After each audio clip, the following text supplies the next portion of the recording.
அடுத்த நாளும் ரொம்ப சந்தோஷமா தான் தொடங்கும் அப்படின்ற நம்பிக்கையோட தான் அன்னைக்கு நாங்க எல்லாரும் தூங்க போனோம். ராத்திரி 2 மணிக்கு ஒரு பயங்கரமான சத்தம். என்னன்னு எழுந்து கண்ணு திறந்து பார்க்கும்போது எங்க வீடை சுத்தி தண்ணி சூழ்ந்திருந்தது.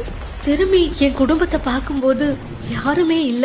என் பேர குழந்தையோட கை விரல் மட்டும் என்னால பார்க்க முடிஞ்சது. அட்லீஸ்ட் அவளையாச்சும் எப்படியாவது காப்பாத்திடணும் அப்படின்னு சொல்லி நீந்தி அவளை என் கையால புடிச்சு தூக்கிட்டேன். அதுக்கப்புறம் என் ஒரே லட்சியம், என் உயிரை கொடுத்தாச்சு இவளை நான் காப்பாத்திடணும் அப்படின்னு மட்டும்தான் இருந்தது. கண்ணு கெட்டுற தூரம் வரைக்கும் ஃபுல்லா இருட்டு. அந்த இருட்டுலயும் எப்படியோ நீந்தி தப்பிக்க முயற்சி பண்ண ஆரம்பிச்சோம். நாங்க போயிட்டு இருக்கும்போது ஒரு 2 மாடி கட்டடம் இடிஞ்சு தரமட்டமா உள்ள போய்கிட்டு இருக்கு. நாங்க தப்பிச்சு ஓடி ஒரு காட்டுக்குள்ள போயிட்டோம்.